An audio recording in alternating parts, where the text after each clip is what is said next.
O Accord é um dos modelos mais importantes da Honda. O fato dele ligar e desligar toda hora não é problema nenhum. Então, de uma maneira simples, esse carro funciona com motor a gasolina e com motor elétrico. Estou aqui num trecho urbano, ó, elétrico. Não tem aquele design mega sofisticado. Vamos ver o 0 a 100. O futuro da mobilidade no Brasil eu ainda não considero que é dos carros elétricos. Tenho vários questionamentos sobre os carros 100% elétricos, mas eu tenho uma certeza para mim, que o futuro são de carros como esse aqui atrás de mim, Honda Accord com tecnologia híbrida. E é isso que eu quero mostrar hoje para vocês, todos os detalhes de um carro híbrido, e quero mostrar também por que a tecnologia que tem nesse carro aqui é uma das mais inovadoras do mercado e eu acho que é, de fato, o que vai ditar aí o mercado dos carros híbridos. Bora comigo, porque hoje a gente vai dar um rolezão bem bacana por trecho urbano, por estrada. Vamos ver se vai dar para guiar um carro híbrido de maneira esportiva, desses carros que ficam ligando e desligando a toda hora. Por que será? Vem comigo! E para aqueles que eu ainda não conheço, muito prazer, sejam todos muito bem-vindos aqui ao Máquina. Meu nome é Thiago Kifuri e quase todos os dias eu estou por aqui no canal compartilhando a minha paixão pelo mundo das máquinas, pelo mundo motorizado e pelos carros que trazem muita tecnologia. O Accord é um dos modelos mais importantes da Honda, um carro que tem números expressivos de vendas no mercado norte-americano, um carro que marcou a história, se não me engano foi até o primeiro Honda produzido nos Estados Unidos. Uma curiosidade interessante para compartilhar com vocês é que o Accord não foi o primeiro híbrido produzido pela Honda nos Estados Unidos, ele é o primeiro híbrido que chegou e começa a ser vendido aqui no Brasil pela Honda esse ano de 2021, mas nos Estados Unidos o mercado dos híbridos para a Honda começou em 2002 com o Honda Civic. Accord no ano de 2020 foi um dos carros mais surpreendentes que eu tive a oportunidade de andar.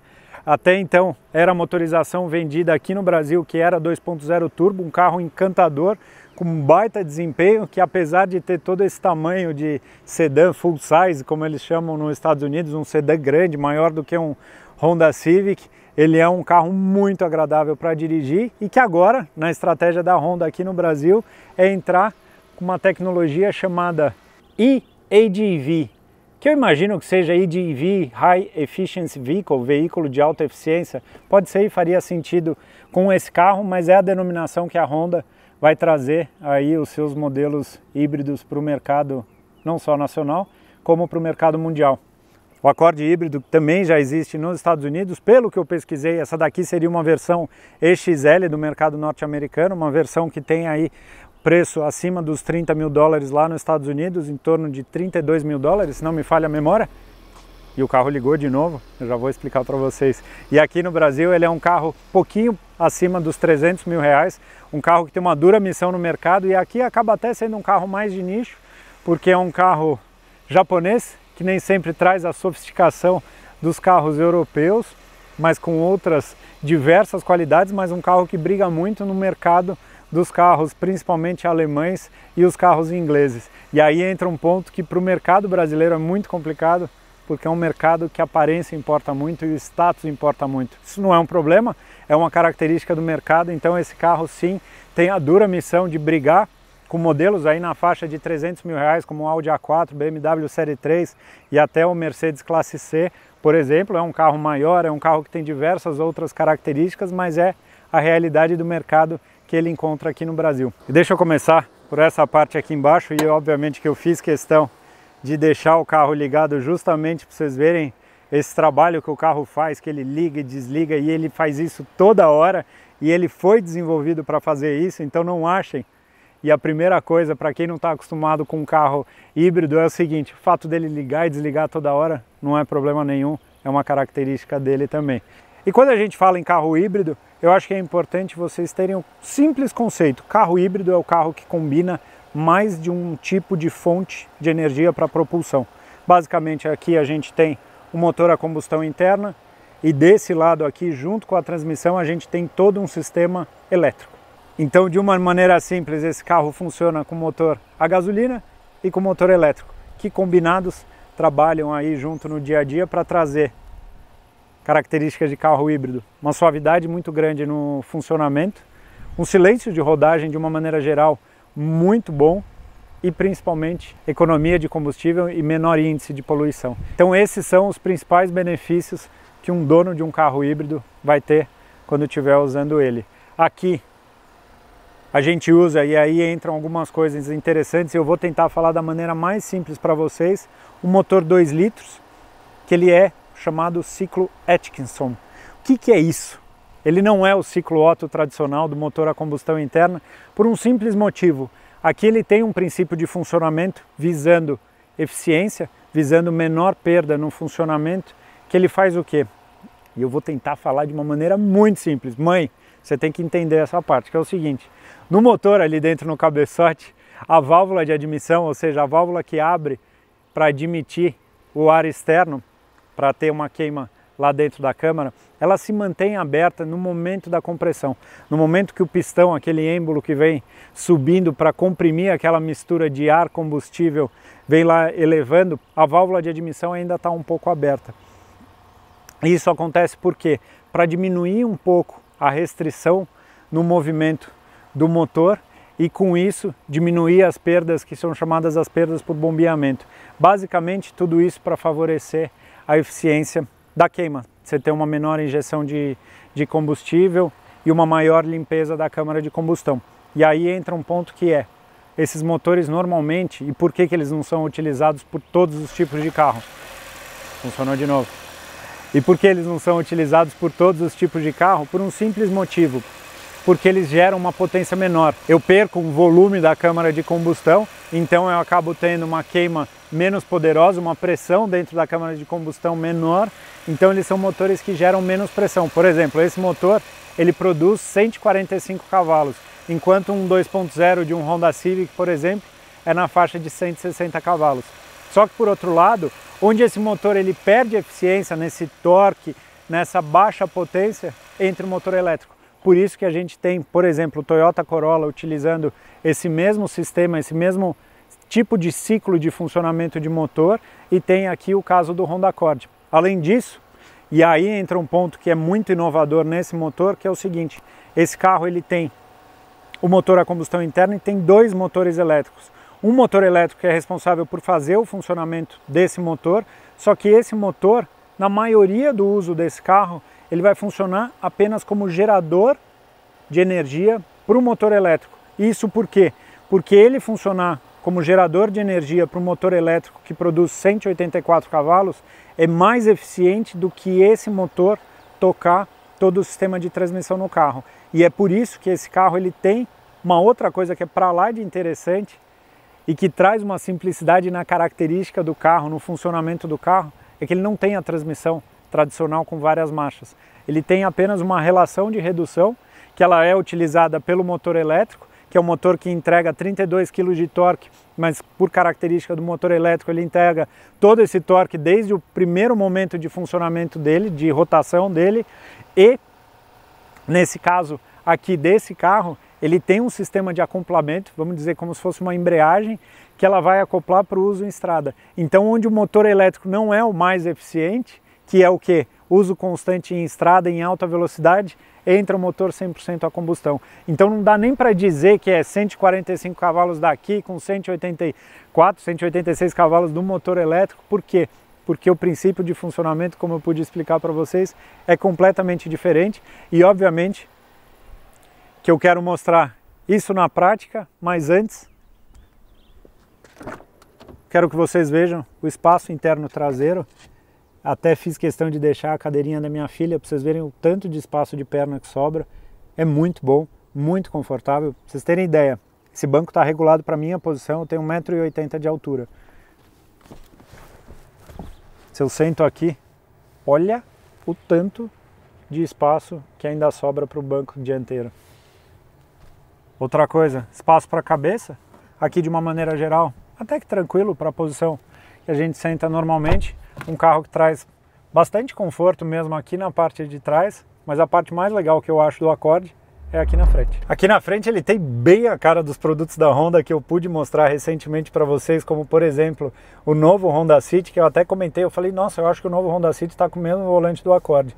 E dirigindo o carro, de fato, ele está com a mesma cara do volante mesmo. Uma cabine de certa forma simples, mas eu acho que extremamente funcional. E isso é um ponto que eu falo, que para o mercado brasileiro é difícil das marcas às vezes conseguirem, entenderem e até terem isso com o público, que é momento da compra. A gente é muito envolvido emocionalmente com aquele momento. A gente quer a tela touch, a luz que acende, o banco que resfria, tal. Mas eu falo que no dia a dia, uma das coisas que mais conquistam no carro e que mais fazem a gente ser apaixonado por um carro é, além da boa dirigibilidade, é que ele não te enche o saco. Que tenha os comandos bons, que funcionem bem, que esteja tudo à mão, tudo bem distribuído. E isso as marcas japonesas, de uma maneira geral, sabem fazer muito bem, e os carros da Honda não são exceção, pelo contrário, são carros que trazem exatamente essa característica. Então os comandos são muito bons, os botões como o do head-up display, do odômetro, é tudo muito posicionado de uma maneira simples, não tem aquele design mega sofisticado, nada, mas tem coisas funcionais, simples, está aqui, está na mão, funcionamento é muito bom. Gosto do barulhinho que faz, ó, da ventilação, até para o pessoal se encantar na hora da compra, ó, muda a cor, o azul quando está mais frio e o vermelho quando está mais quente, mas isso para mim não é o que faz diferença. O que faz diferença para mim é o bom funcionamento. Tem uma tela que eu já tinha comentado com vocês, apesar agora de ter Apple CarPlay sem fio e tal, eu acho uma tela, não acho ela bonita, não acho ela bem aproveitada, mas funciona muito bem. Para mim esses botões poderiam estar aqui embaixo de uma maneira mais discreta e ter toda essa seção de tela que ia ficar muito mais bonita, mas o que importa principalmente é que funciona bem. Outra coisa que é muito prático nesse carro, que ele tem aqui um espaço, um porta-objetos muito bom, a visualização também das entradas USB é muito boa, do 12 volts, tem carregamento por indução, que é coisa que particularmente eu não gosto de usar, porque eu acho que esquenta muito o telefone, carrega devagar e a gente acaba mexendo muito no telefone no dia a dia, enfim, não curto. Tem porta-copos que cabem os copos de verdade. Então aqui, como um bom carro americano, tem um baita de porta-objetos aqui no meio. Até eu fiz questão de deixar com minhas coisas para vocês verem mais ou menos como é que eu faço a utilização desse espaço. Sistema de freio eletromecânico, brake hold, que segura o carro. Quando eu paro o carro, ele fica segurando o carro. Aqui tem os modos de condução, que eu posso um modo 100% elétrico, particularmente você consegue usar muito pouco, mas dá para travar o carro 100% elétrico, sei lá, às vezes você quer sair sem fazer barulho, alguma coisa do tipo. Tem um modo que eles chamam Sport, que vai favorecer o bom desempenho do carro, o melhor desempenho, mas também eu acho que é mais uma coisinha emocional do que na prática. Tem esse outro ponto que é a tecla Icon, que ele deixa a condução do carro de acelerador mais suave, e aqui os comandos de marcha, que são muito bacanas, elimina toda aquela parte de alavanca. Então Drive, o carro, vamos dizer, vai para frente, neutro, ele cai numa posição neutra, e aqui a ré, ré com câmera traseira. O carro que tem também um teto solar aqui.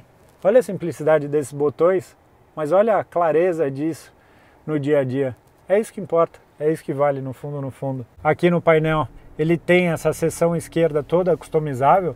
Já questionei isso em vídeo, que eu falo, para mim não faz sentido ter o velocímetro tradicional com todo o resto digital, mas aqui eu consigo mexer, por exemplo, sei lá, Eco Drive, que eu consigo ver, energia e carga. Agora tem ali o ponteiro tradicional, tem esse que é o Power Flow, que é interessante, que você consegue ver o fluxo, tá vendo? O motor carregando a bateria essa que fica localizada no banco traseiro. Dá para ter o Power Flow aqui também, que eu vejo a autonomia, vejo o consumo de combustível todo esse tempo que eu estou com o carro ligado.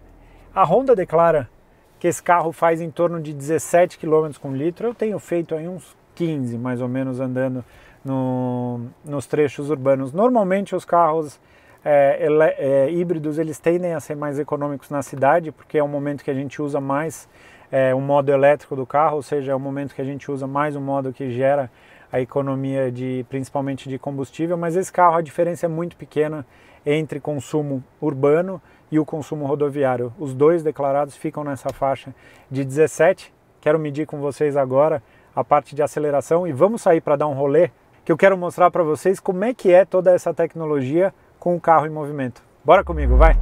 Muito bem, meus amigos, bora dar rolê então no Honda Accord híbrido. Primeira coisa que acontece em carro híbrido é o seguinte: Momento da partida, piso no freio, clico no botão Power. Aí o sistema começa a funcionar, o ar-condicionado já começa a funcionar aqui, dá para sentir, e aparece aqui em cima no painel escrito Ready, ou seja, que o carro está pronto. No caso, como o tanque de combustível elétrico aqui tem uma capacidade de carga que não precisa funcionar o gerador, já é o suficiente para colocar em carro em movimento, ele nem liga o motor a combustão interna. Então, coloquei em drive, o carro já começa a se movimentar para frente. Eu vou desligar até a ventilação, para vocês ouvirem um pouquinho como o carro é silencioso. Ó. Aqui no painel vocês conseguem ver, quando ele acende tudo verde, significa que o sistema está regenerando para a bateria, ou seja, ó, o charge aqui embaixo. Ó. Quando eu solto e paro, ó, vamos parar o carro, ó, parei, ele usa energia da frenagem, parou. Aqui continua o barulho, agora que eu lembrei, da ventilação, deve ser para o sistema de bateria que está atrás aqui do banco traseiro. Coloquei o carro em movimento, ó, com o motor elétrico, ele começa a funcionar, tudo elétrico, ó. Aqui ele já entrou um pouquinho, deu um pouquinho mais de carga, ele já entrou o gerador, ó. Tá vendo? Começa a vir um azulzinho aqui em cima e apaga o EV. A hora que entrar só o EV, ó, ele tá funcionando, ó, o carregador da bateria, estão vendo, ó, ele funcionando como gerador. E daqui a pouquinho ele vai aparecer EV aqui, significa que ele tá de novo somente no motor elétrico. E assim o carro trabalha constantemente, muda de um motor para outro, motor para outro, motor para outro. Olha lá, agora eu tirei o pé do acelerador, ele usa essa energia que eu posso deixar ela mais acentuada aqui pelas borboletas. Borboleta aqui que não é para trocar marcha, afinal esse carro não tem marcha, mas é justamente para você forçar uma regeneração maior ou menor.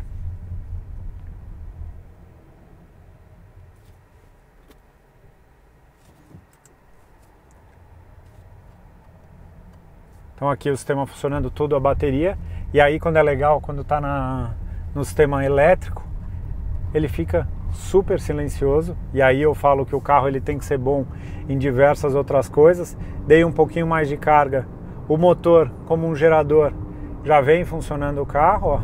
Aqui na frente a gente vai pegar uma estrada que a gente consegue desenvolver uma velocidade maior, então é um momento que o motor já começa a trabalhar de fato como propulsor do carro. E vamos pegar situações de trânsito, enfim, vocês vão ver bastante aí ao longo do percurso. Ó, tirei o pé, ele começa a carregar a bateria. Uma coisa legal do sistema híbrido e que eu acredito muito é que ele adiciona pouco peso no carro. Esse carro aqui ele tem um comportamento dinâmico que eu acho impressionante, assim. Para o tamanho do carro, a hora que coloca ele em movimento, não dá para acreditar que esse carro é do tamanho que é. Vamos até fazer o seguinte, como já é tradição, parar aqui na entrada da estrada, vamos zerar o sistema de GPS e já vamos medir um 0 a 100 dele. Aí ele assume um comportamento e um ronco que parece de um CVT. Ó, 7.13. Só que ele acusou uma quedinha na inclinação da pista. Pô, 0 a 100 na casa de 7 segundos, baixo, é bom, hein? Surpreendente, eu diria. E aí entra o ponto, né? Como é que esse motor do ciclo Atkinson consegue ser tão eficiente? Porque justamente tem toda essa força inicial para gerar essa propulsão necessária para o carro sair do movimento, que é um momento de inércia, né? Que é onde o carro despende mais energia e é onde o motor elétrico ele faz muito sentido, porque ele empurra desde do primeiro momento do carro. Esse carro ele pesa 1.500 quilos, então assim, é um carro de certa forma um pouco pesado, mas se a gente for pensar assim que ele é um carro já que carrega bateria, esse tipo de coisa, ele tem um peso um pouco maior, vamos dizer, de um Corolla, que eu imagino que gira em torno de 1.400 quilos. E aí quando pega a estrada, ó, o carro ele fica constantemente fazendo esse movimento, carrega a bateria, funciona como gerador. Estão vendo? No momento que eu preciso de mais força, olha lá, ele entra, todo o sistema ajudando. Vamos fazer uma retomada, ó, máxima força, ele vai embora. Ganha velocidade bem silencioso, a cabine dele é muito silenciosa. Vamos entrar aqui na frente, pegar um trecho urbano. Na estrada também dá para aproveitar algumas das tecnologias do Honda Sensing.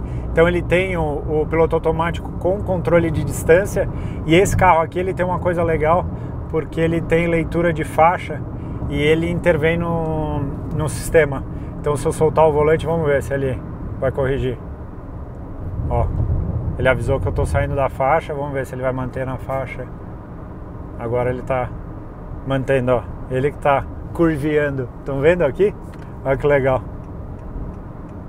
Deixa eu já sair que eu quero pegar um trecho urbano aqui na cidade de Araçariguama para mostrar para vocês, ó. Pouca carga no acelerador ou quase nenhuma. Quando a rolagem do carro é maior, ele já vem carregando a bateria novamente.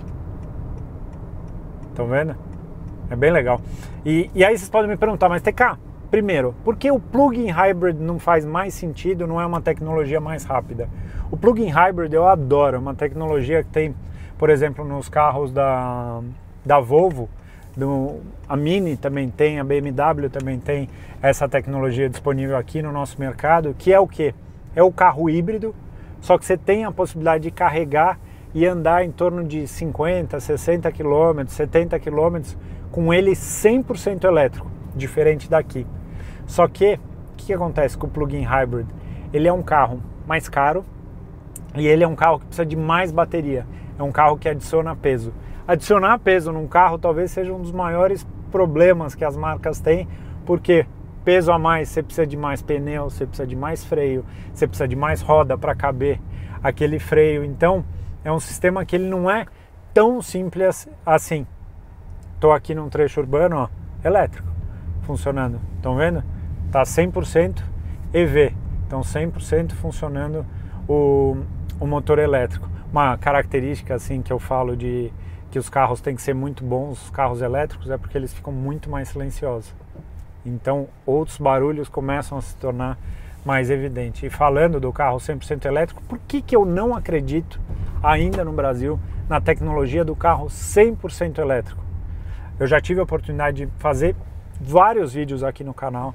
Eu acho que eu andei em praticamente todos os carros. O mais recente que eu andei foi no Volkswagen ID e no caminhão e-Delivery, também um caminhão 100% elétrico da Volkswagen, mas já fiz vários.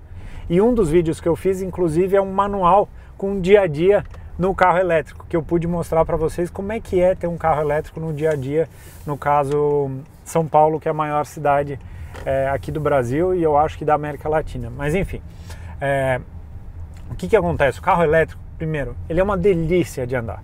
O dia a dia num carro elétrico é muito gostoso. A forma como o motor entrega a potência e o torque, eles são muito prazerosos, o carro muito gostoso. Só um parênteses, desde que eu saí da estrada, o carro estava funcionando 100% elétrico.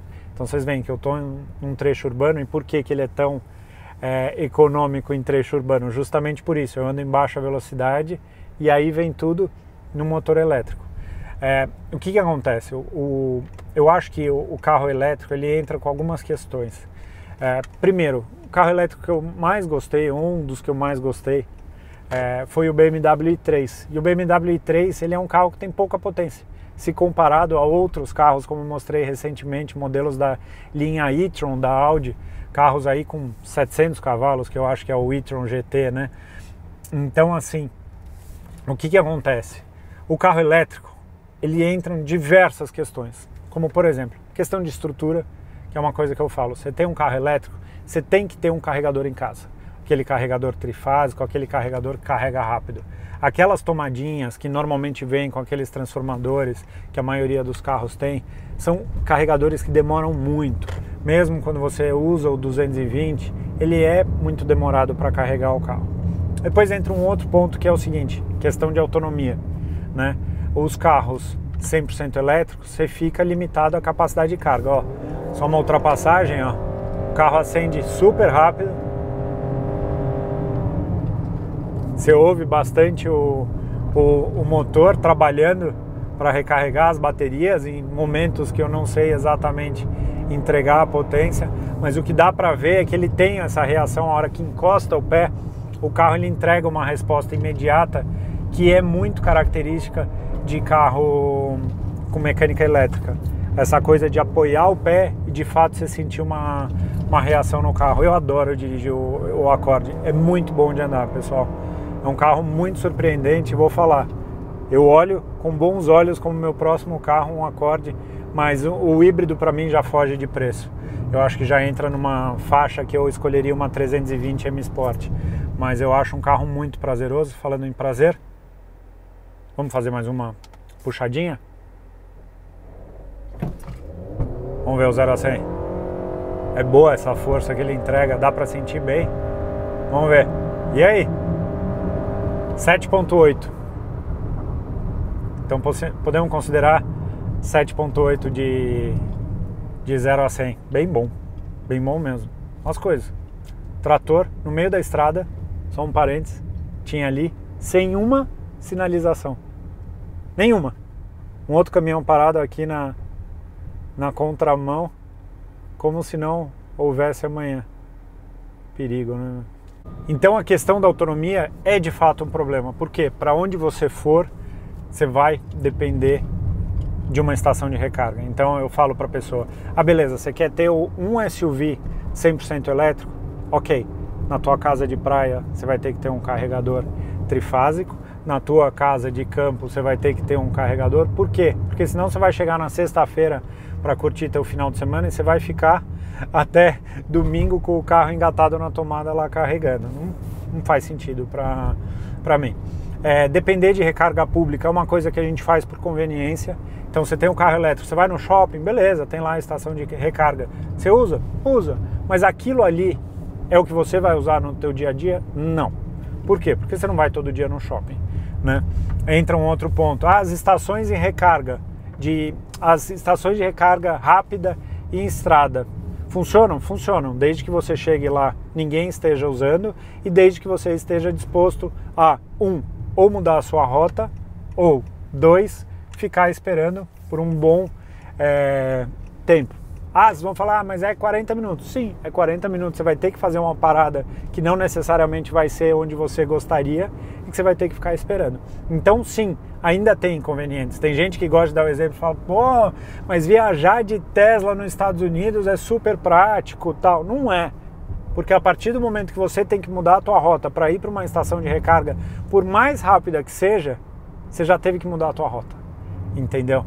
Então esse é um ponto que eu falo. Outra retinha, outra puxadinha. Não, vamos fazer um 0 a 100 que eu fiz esse dia, que eu quero mostrar para vocês da diferença que dá fazer 0 a 100 na descida mesmo. O quanto morro abaixo ajuda no desempenho. Então 7.8 foi nossa última. Se liga na descida. Eu vou falar para vocês que vai entrar no 6. Quer ver? Ó. Zerei aqui o GPS. Pau. Legal, o carro não distraciona. Já vou explicar o porquê para vocês. Olha lá. 6.3, viu? Descidona de 7% o grau de declive. O porquê o carro elétrico não distraciona no modo elétrico? Porque você fazer a gestão da potência e do torque de um motor elétrico é muito mais fácil. Falando de uma maneira muito simples, é tirar e pôr. Você não depende de uma queima, de uma injeção de combustível, de um ar que é admitido, uma mistura que é comprimida, de uma expansão e ali é gerada uma energia.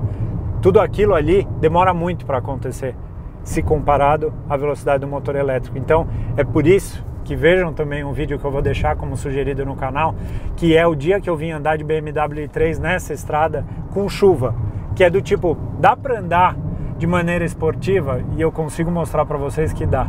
Outra coisa que dá para ouvir muito mais é o barulho do pneu. Ó. Dá para ouvir a aderência com o solo, muito gostoso. Mas de uma maneira geral o carro é muito gostoso. Então, a questão do elétrico, você entra nessas questões de dia a dia mesmo do carro. Tem outras questões. Eu fui ver na minha casa, que eu moro num conjunto de casas, para colocar o trifásico lá para eu ter uma estação de recarga. Afinal, volta e meia eu tô e cada vez mais estarei com esses carros. Se não me engano, só de fiação que eu ia gastar para trazer o trifásico da rua de casa era em torno de 5 mil reais, fora o valor da estação de recarga. Então, assim, é caro ainda a instalação quando você tem a possibilidade de fazer. Por quê? Porque tem condomínios que hoje em dia não permitem. Tem condomínios residenciais que não tem uma legislação para o cara carregar. As pessoas que têm patinete e tal, muitos deles têm que carregar em casa. Você tem que subir no elevador com ele, você tem que tirar a bateria e levar. Então, assim, tudo que eu digo para vocês não é prático no dia a dia. É uma experiência única que eles entregam. Para a parte de performance são encantadores, mas eu acho que o melhor dia a dia que tem ainda é esse carro. É uma tecnologia que chegou em 2019 no Brasil, que o Toyota Corolla foi o primeiro carro produzido. Se a gente for pensar, o Toyota Prius foi lançado em 98 com essa tecnologia já híbrida. Então, assim, o Brasil está aí uns 20 anos para trás na chegada da tecnologia. Pode ser que daqui para frente tudo isso fique muito mais curto, mas eu ainda não acredito no elétrico 100% como salvador da pátria. Tem um outro ponto que é o seguinte: as concessionárias, e boa parte da receita das concessionárias vem do quê? Vem de revisões, vem de manutenções. Você pega um carro elétrico, ele dá manutenção no quê? Tirar e pôr um motor elétrico? Trocar uma pastilha de vez em nunca? Trocar pneu? Balancear? Fazer alinhamento? Como é que a receita dessas concessionárias ficarão quando os carros forem de fato todos 100% elétricos? Esse daqui ainda tem diversos componentes que vão precisar de manutenção, de troca de filtro de combustível, filtro de ar, filtro de óleo e por aí vai. Então, o que eu quero dizer é que a migração para o carro 100% elétrico ainda exige muita parte de estruturação e ainda tem muita coisa nova que as pessoas não sabem nem dizer como elas vão fazer. Tá bom, pessoal? Espero que vocês tenham curtido mais esse rolê a bordo do Honda Accord, mais um vídeo aqui no canal. Para quem não está inscrito, por favor, sinta-se à vontade em se inscrever e ficar por dentro de tudo que rola no mundo das máquinas. Grande abraço a todos, valeu, tchau!